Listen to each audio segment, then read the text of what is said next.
আজ হারাবে কে বিজয়ের নিশান ওড়াবো আজ এ মাটিতে এগিয়ে যাব রে দেখিয়ে দেব রে কেউ পাবে না কোনো চান্স জিতবো রে ছিনিয়ে নেব রে আমরা যে ভিক্টোরিয়ান্স মারে ছক্কা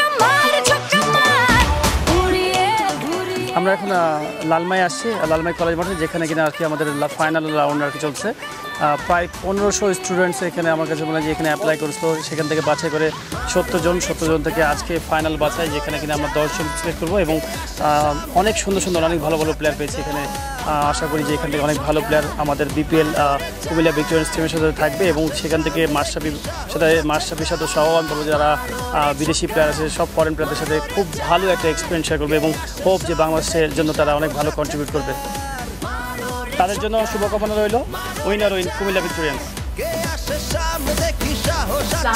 আমি নাফিসা কামাল বলছি। এবার কুমিল্লা ভিক্টোরিয়ান্সের লক্ষ্য হচ্ছে তৃণমূল লেভেল থেকে ক্রিকেট ডেভেলপ করা এবং এই লক্ষ্যে কিছুদিন আগে আমরা আমাদের বোলার্স হান্ট আয়োজন করেছি।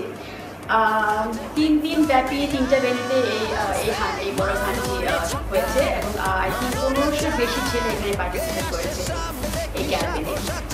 বাংলাদেশ ক্রিকেটের ফ্র্যাঞ্চাইজ লেভেলে মনে হয় প্রথম এমন কোনো একটা উদ্যোগ নেওয়া হয়েছে। So I very proud to say যে কুমিল্লা ভিক্টোরিয়ান্স এটা পায়োনিয়ার।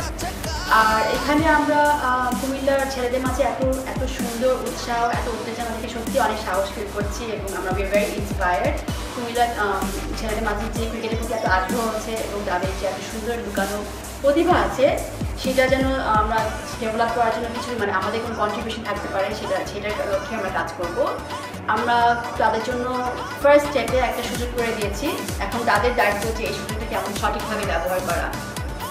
তারা আগামী 1 মাস আমাদের টিমের সাথে প্র্যাকটিস করবে, শুধু প্র্যাকটিস ফ্যাসিলিটিসে না, তারা আমাদের কোচের গাইডলাইন্স পাবে কীভাবে তাদের নিজেদেরকে ডেভেলপ করতে পারে। আর লোকাল আর ফরেন প্লেয়ার্সদের সাথে ড্রেসিং রুম শেয়ার করে আই থিঙ্ক এখানে নলেজ শেয়ারিংয়ের অনেক বড় একটা স্কোপ আছে। শুধু ক্রিকেট স্কিলস না, তার বাইরে তাদের ওয়ার্কআউট রেজিম, তাদের ডায়েট, তারপর তাদের ডিসিপ্লিন, মানে এখানে শেখার অনেক বড় একটা স্কোপ আছে। আর সবচেয়ে বড় অপরচুনিটি আই থিঙ্ক যে ফর এনি ইয়াং প্লেয়ার বা যে এমনিতে আদারওয়াইজ এরকম সুযোগ সুবিধা পায় না, আই থিঙ্ক সবচেয়ে বড় অপরচুনিটি হচ্ছে যে মাশরাফির মতো একজন অসাধারণ মেন্টার, মানে তার মেন্টারের একটা কাছ থেকে শিখতে পারা, তাকে এভাবে অবজার্ভ করা এবং তাকে 1 মাস সাথে কাছ থেকে মানে পাওয়া, এটা আই থিঙ্ক অনেক বড় একটা স্কোপ। বিকজ বাংলাদেশ ক্রিকেটে শুধু মাঠে না, মাঠের বাইরেও I think one of the best teachers guides mentors বলতে পারে মাশরাফি নানি আসে। সো আমরা আমাদের পক্ষ থেকে যতটুকু বা পারি যে যতটুকু সুযোগ করে দিতে পারি আমরা ইনশাল্লাহ চেষ্টা করবো তাদেরকে তার জন্য প্ল্যাটফর্ম তৈরি করে দেওয়া। 10 জন লাকি উইনার্স যারা আছে এই ক্যাম্পেইন থেকে যারা বের হয়ে এসেছে, এখন আমি আশা করি তাদেরকে আমি অল দ্য বেস্ট, আমি আশা করি তারা যেন তাদের নাম বাংলাদেশ ক্রিকেটে উজ্জ্বল করতে পারে। আর এবার লটারিতে আমি কুমিল্লা থেকে শুধু রাসেলের নাম পেয়েছি এবং এই নামকেই টার্নানে কল করেছি। আমি আশা করি যে ইনশাল্লাহ ইন দ্য কামিং ইয়ার্স ড্রাফটে যেন আমরা অনেক রাসেল পাই কুমিল্লা থেকে, আর যতজনই পাই যত রাসেলই পাই সবার নামে যেন আমি কল করতে পারি কুমিল্লা থেকে।